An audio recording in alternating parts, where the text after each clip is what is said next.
Minutos damos la bienvenida al economista Marco Flores, analista económico, fue ministro de Economía, es miembro del Foro de Economía. Quisiéramos analizar lo que podría ser una de las fortalezas del gobierno de Guillermo Lasso, el manejo de la economía, pues en las últimas semanas y meses ha venido insistiendo el presidente Lasso, así como el ministro de Economía, que su principal logro, más allá o además más bien de la vacunación, del control de la COVID-19, ha sido poner la casa en orden. En materia de vialidad, aquí en el Azuay lo conocemos ya, la situación de memoria para el Azuay solamente de este discurso y de este balance han quedado solo vagas ofertas. Quisiéramos saber su pensamiento, economista Flores, su análisis en materia de economía. ¿Se han reparado efectivamente esas dos turbinas de la metáfora utilizada por Guillermo Lasso? Depende de lo que se quiera entender por poner la casa en orden. Si es que poner la casa en orden, yo personalmente pienso que la casa no está en orden y le puedo demostrar por qué. Ni fiscalmente ni económicamente respecto de los principales indicadores de la economía ecuatoriana. Ya me voy a referir a la primera parte, pero cualquier informe de la Nación, para poder hablar de que la casa está o no en orden, tiene que referirse al empleo, al subempleo, al crecimiento económico, al nivel de la deuda total, al ingreso per cápita de los ecuatorianos, a los indicadores de pobreza, a los indicadores de crecimiento económico. Si esos indicadores han mejorado y son positivos, entonces la casa está en orden y los ecuatorianos viven mejor. Pero si usted compara esos indicadores entre el año 2019, que es el año con el que hay que comparar, y el año 2021, que es el que acaba de terminar, ninguno de esos indicadores ha mejorado. Ninguno. Todos han empeorado. Si queremos decir que la casa está en orden porque significa eliminar el déficit, le voy a dar una cifra que de manera radical elimina esa aceleración. Yo tengo la última cifra disponible, que es el acumulado entre los meses de enero y abril del año 2022. ¿Cuál es el déficit o superávit global en este periodo de enero-abril? 854 millones de superávit. Entonces, si uno dice, bueno, en los primeros 4 meses hemos tenido un superávit de 854 millones, hemos puesto la casa en orden. Pero veamos qué es lo que está subyacente bajo esta cifra. Lo primero que usted tiene que ver es el incremento de los ingresos temporales. ¿Temporales de dónde? Del petróleo. Y los ingresos tributarios. Los ingresos petroleros se han acumulado nada más ni nada menos que de 224 millones que teníamos entre el periodo de enero a abril en el año 2021, 224 millones, a el periodo del año 2022 a 930 millones de dólares. ¿Por qué? Porque usted tiene un precio del petróleo superior a $100 en el mercado internacional. Esto quiere decir que los ingresos temporales del petróleo, se llaman temporales, pero pueden subir o bajar, ¿no? Los ingresos temporales solamente por petróleo crecieron en 710 millones de dólares. Si no hubiéramos tenido esos ingresos petroleros, este superávit prácticamente hubiera desaparecido. Punto número 1. Punto número 2. No puede entenderse como tener la casa fiscalmente en orden cuando usted destruye la inversión pública, la inversión social pública del país. ¿Qué es lo que dicen las propias cifras del Ministerio de Finanzas? En el primer periodo, enero-abril del año 2021, el Plan Anual de Inversiones del Presupuesto General del Estado tuvo 503 millones de dólares. ¿Y cuánto es lo que tuvo en el periodo enero-abril del año 2022? 127 millones. Quiere decir que la inversión social pública, esa inversión ya exigua, paupérrima que se tiene, se redujo en 466 millones de dólares. Eso es poner la casa en orden. Usted señala, economista Flores, que ninguno de los índices, de los indicadores presenta mejora. ¿Qué nos puede decir sobre las reservas internacionales, que es un tema sobre el cual hablaba recientemente el ministro de Economía, señalando que Ecuador está, me parece que decía, con entre 8.000 a 8.500 millones de depósitos? Ya, pero el tema que estamos tratando en primera instancia no es un tema menor, es un tema crucial. Porque el haber contraído, yo diría haber destruido la inversión pública a través del Plan Anual de Inversiones, es la causa de los desabastecimientos masivos que usted tiene. Usted no se ha preguntado cómo es posible que el gobierno haya logrado tener el éxito rotundo que tuvo en la vacunación y no podamos surtir a los hospitales de medicinas. ¿Cómo se pudo lograr tener el éxito en la vacunación y no poder arreglar la tragedia del registro civil, la tragedia de los maestros? Bueno, estas son las razones las que le estoy dando. Y no son solamente estos dos indicadores que le acabo de mencionar, Gustavo, sino que usted tiene un incremento de los ingresos tributarios derivados del incremento de los impuestos. Esos sí son ingresos permanentes, con excepción de los ingresos derivados por el impuesto al patrimonio, que es un ingreso temporal. Entonces usted tiene aquí una casa en orden, sustentada en ingresos temporales, pero además con un costo social enorme para la población ecuatoriana. Entonces algunos dicen, no se han preocupado de lo micro. Primero, no es lo micro, sino la economía real, la economía del día a día, la economía de la gente. ¿Y para qué le puedo contar de los temas de seguridad? O sea, esto es algo espeluznante lo que pasa en seguridad en el Ecuador. Y podríamos seguir así, pero voy a contestar su pregunta respecto de la Reserva Internacional. Mire, uno de los problemas que hay aquí es que el Ecuador lo que ha seguido es el modelo del Fondo Monetario. El gobierno sigue los objetivos del Fondo Monetario y los objetivos del Fondo Monetario no son ni pueden ser los mismos de los de un país como Ecuador. Nosotros en el Foro de Economía sustentamos que hay que poner la casa fiscalmente en orden, que son necesarios los equilibrios fiscales, pero todo depende cómo, en qué plazo, y los tiempos son cruciales. Si hay tiempo, yo le voy a explicar cuál es, a nuestro juicio, el error fundamental del gobierno del presidente Lasso. Y creo que, en realidad, mire, ningún presidente es todólogo, ¿no? El presidente no tiene por ser un experto en economía. Pero ¿quiénes le dan este asesoramiento para que diga que está poniendo la casa en orden, le está causando un daño a él mismo? Porque nosotros sí entendemos lo que significa la casa en orden. Y no es verdad. Y porque tiene una serie de indicadores que están literalmente destruidos, como el de la inversión. Usted tiene ahora una reserva internacional de alrededor de 8.425 millones de dólares desde la última fecha. Ok, se han venido acumulando reservas internacionales, entre otras cosas, porque se ha destruido la inversión.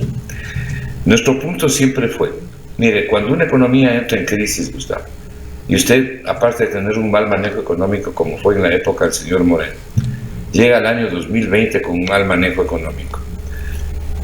Si quiere le diré por qué hubo un mal manejo económico, pero llega un mal manejo económico en el año 2020. Y encima de eso le cae a usted una pandemia tan grave como la que sufrió el mundo y la que sufrió el Ecuador, que le pega gravemente a la economía ecuatoriana por el lado de la oferta y por el lado de la demanda. Destruye las cadenas de producción en un buen porcentaje. Reduce de manera sustantiva el crecimiento económico y lo vuelve negativo en prácticamente 8 puntos porcentuales del PIB. Aumenta los niveles de pobreza y en general todas las penurias que ha vivido la economía ecuatoriana y que ha vivido la ciudadanía. Usted tiene la necesidad de tomar deuda pública, interna y externa, y eso es lo que ha hecho el Ecuador. Este es el punto donde hay un grave error de la conducción de la política económica en el Ecuador. Porque parte de esa deuda se ha utilizado para cubrir el déficit, y está bien, no queda otra forma de hacerlo. Pero una parte también de la deuda tenía que haberse tomado para reactivar la economía, como conocemos los ecuatorianos, para impulsar la producción, para abrir líneas de redescuento, para ayudarles a las empresas, a las familias, a los emprendedores, para hacer obra pública. Por ejemplo, la obra pública en infraestructura vial es uno de los motores más importantes de reactivación. Economista Flores, antes de que ingrese en eso, cuéntenos justamente sobre este tema de la deuda pública, la deuda externa de Ecuador también, ¿ha disminuido el ritmo de endeudamiento de Ecuador con sea o no sea así, con esto de la puesta en casa, de la casa en orden en el país, que se señalaba que con esos desembolsos del Fondo Monetario Internacional se habían ordenado las cosas, que Ecuador no necesitaría más deuda? ¿Realmente es esa la situación? Y por otra parte, ¿en cuánto ha contribuido el gobierno de Guillermo Lasso para aclarar por lo menos la situación en cuanto al endeudamiento del país? Le decía que cuando usted toma la deuda que ha tomado el Ecuador, debería haber dedicado una parte para la reactivación económica y otra parte para cubrir el déficit. Ese es el error de la política económica, uno de los errores. No se tomó un centavo para la reactivación de la economía y por lo tanto usted no tuvo el crecimiento económico que se debería haber tenido si tuvieron otros países. Por eso tiene el rebote económico más grande, más bajo de la región, que se lo presenta aquí como un mérito. Sí, hemos crecido al 4.2%, pero el año previo crecimos al 8% y tenemos el rebote económico más bajo de la región. Entonces, eso sucede porque no hubieron impulsos hacia la economía, hacia la recuperación del crecimiento y del empleo. Ese es el error sustantivo. Cuide usted el déficit fiscal, cuide los equilibrios fiscales, vaya reduciendo de a poco el déficit, utilice el endeudamiento que usted se ha visto obligado a tomar para cubrirse el déficit como lo ha hecho el Ecuador, pero tome algo para reactivar la economía. Esto es lo que no hizo el Ecuador y por eso usted tiene la situación que tiene. Entonces lo que hizo el Ecuador es echar mano de la destrucción de la inversión social pública. Y algo más, si no hubiera sido por los 4.300, en eso no tiene nada que ver el gobierno, si no hubiera sido por los 4.300 millones de dólares que el año pasado los migrantes ecuatorianos enviaron a la economía ecuatoriana, es una cifra récord, enviaron a los ecuatorianos. Esos 7 millones de pobres que hay en el Ecuador, de acuerdo al INE, su demanda hubiera colapsado, porque su consumo hubiera colapsado. Entonces, usted tiene causas, como llamamos los economistas, exógenas, externas, fuera del modelo, independientes, unilaterales, aumento internacional del precio del petróleo, el dinero de los migrantes, que han permitido llegar a este superávit y que han permitido poner, entre comillas, la casa en orden con este enorme sacrificio de las familias. Economista Flores...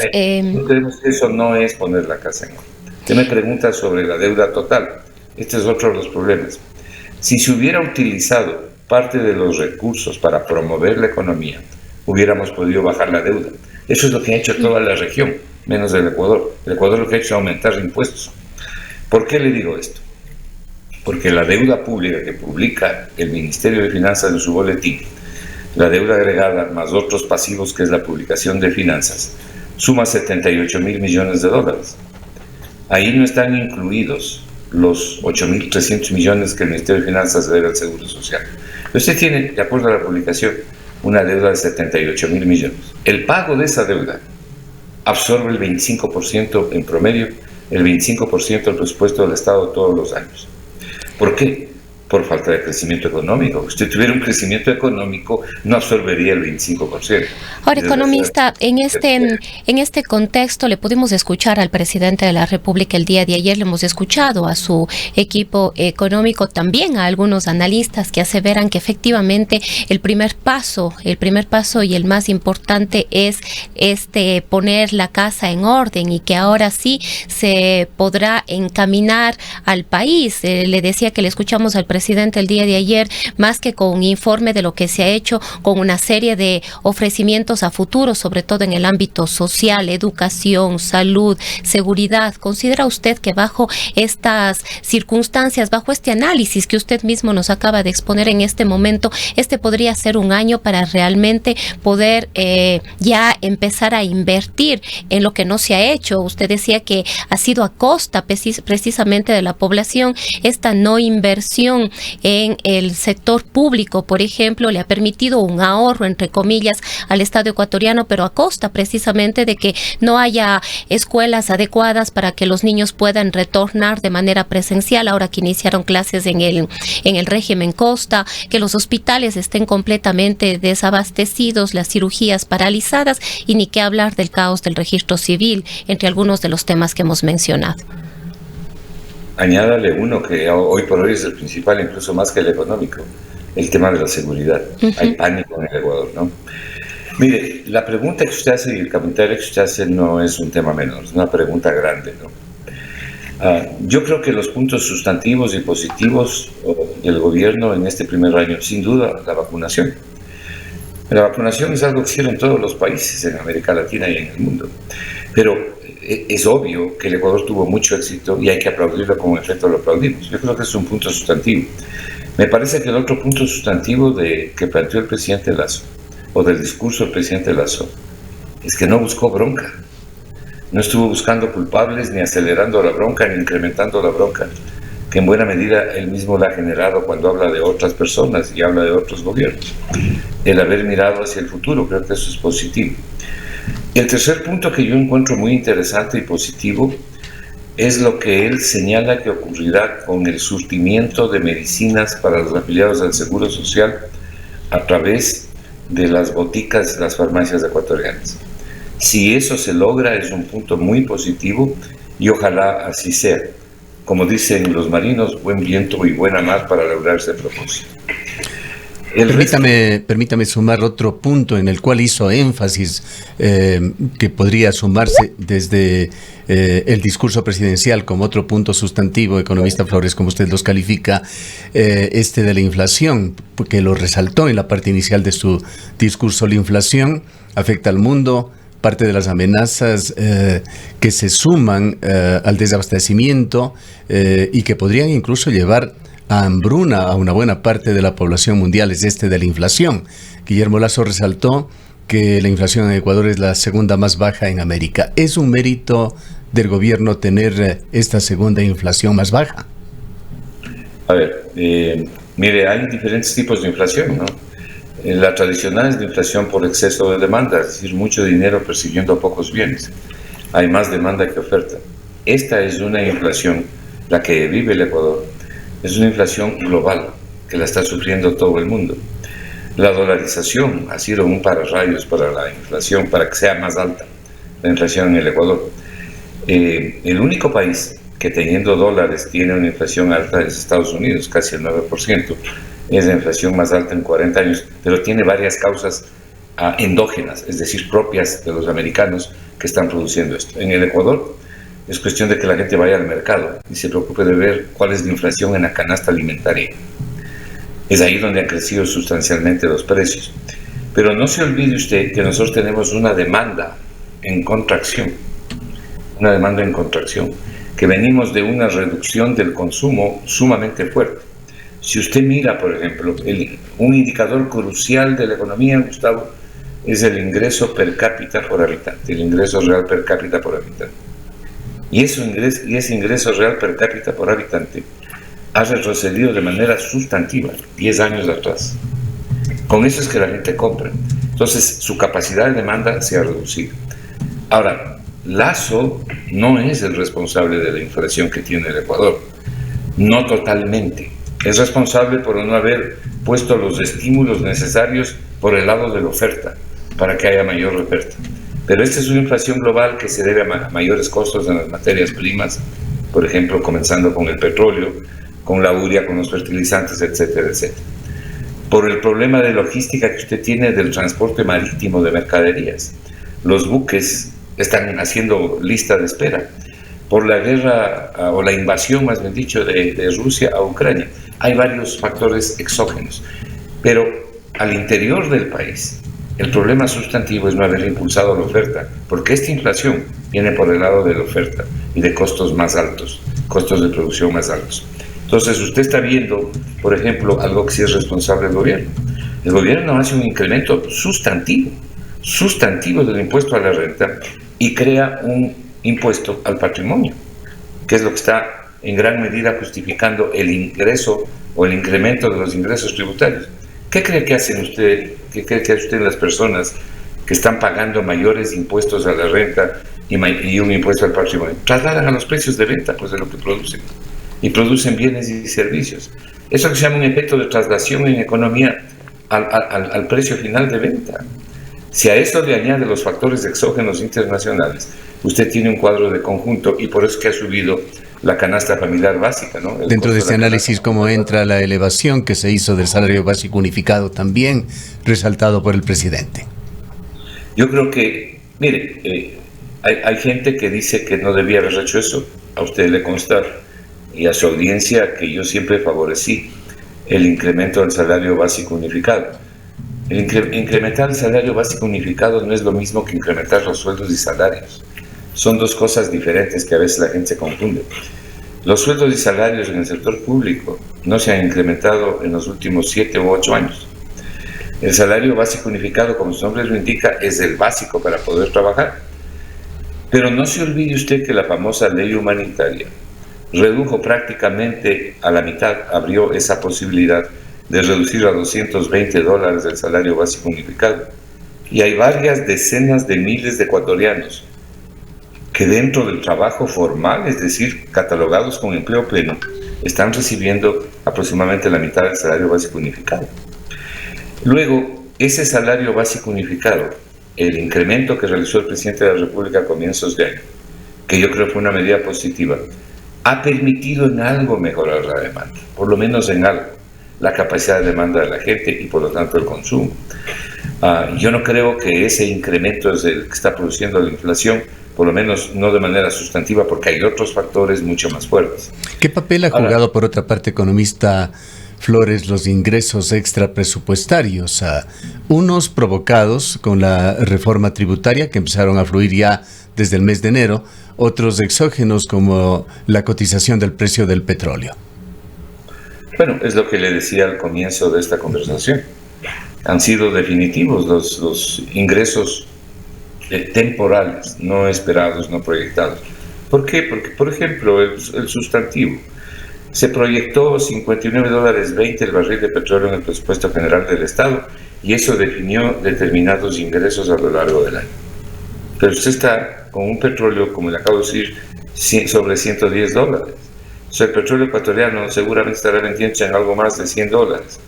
Mis cálculos son de que el incremento de ingresos por excedentes petroleros, es decir, lo que va a recibir el Ecuador extra por incremento en el precio del petróleo, que es lo que se llaman los excedentes petroleros, mi cálculo es que va a estar entre 1.500 y 2.000 millones de dólares, no pensados, es decir, no planificados. Es una lotería que recibe el Ecuador. Esa lotería es la que le permite a usted llegar a las cifras que estamos hablando. Si esa lotería no hubiera, bueno, no tendríamos estas cifras. Estos son elementos exógenos que no tienen nada que ver ni el gobierno ni nadie. Es la economía internacional. Nadie creo que pueda pensar que el momento en que, y ojalá Dios quiera que sea pronto, se pare esta guerra, esta invasión de Rusia a Ucrania, nadie creo que puede pensar que el petróleo va a estar en $110. Entonces, seguramente se va a reducir el petróleo y nadie puede saber hasta dónde se puede reducir.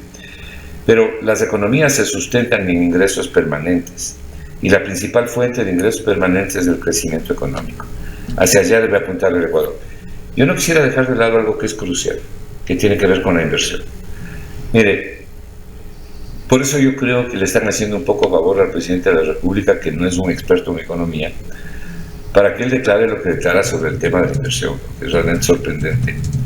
Si usted hace una lista, como llama el gobierno, un portafolio de inversiones, ¿qué significa un portafolio de inversiones que antes era 30.000 millones y ahora dicen que es 38.000 millones o 34.000 millones?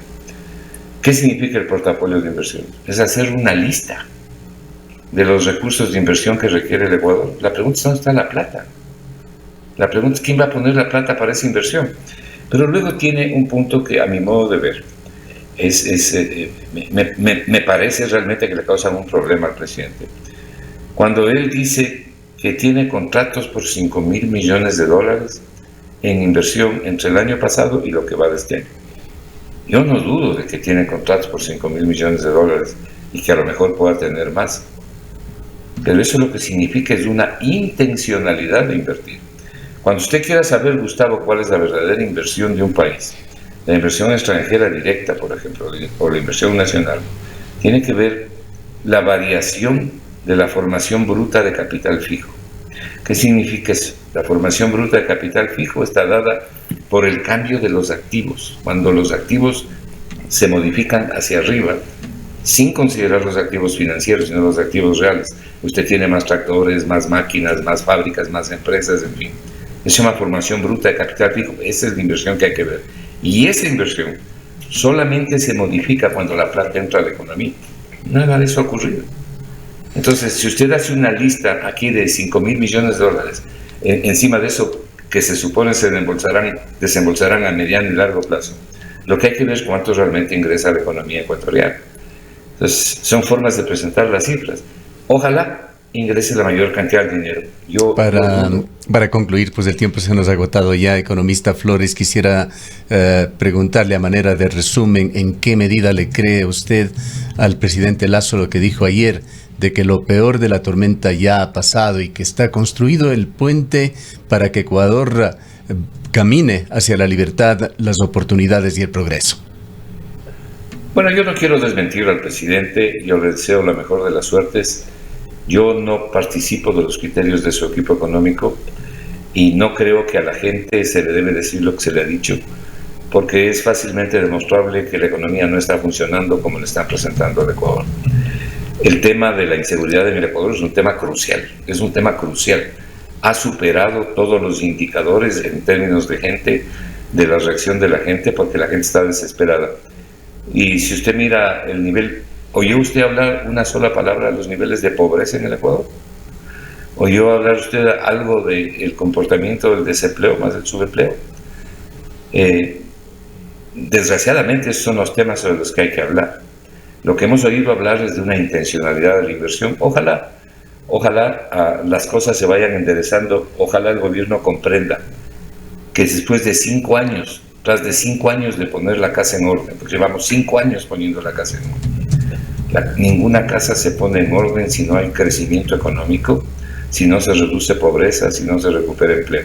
Para eso, usted en un momento difícil como el que tiene la economía ecuatoriana, necesita inversión pública. De manera que ojalá en esta vez, yo quiero rescatar eso como positivo, realmente la inversión pública suba. La inversión pública suba porque tenemos un problema serio en la inversión privada. Entonces la inversión pública es el salvavidas que hay que botarle a la economía en esta hora. Y desearle que Dios bendiga al Ecuador y bendiga al presidente. Gracias, economista Flores. El economista Marco Flores es analista económico, fue ministro de Economía, es miembro del Foro de Economía, un foro de análisis.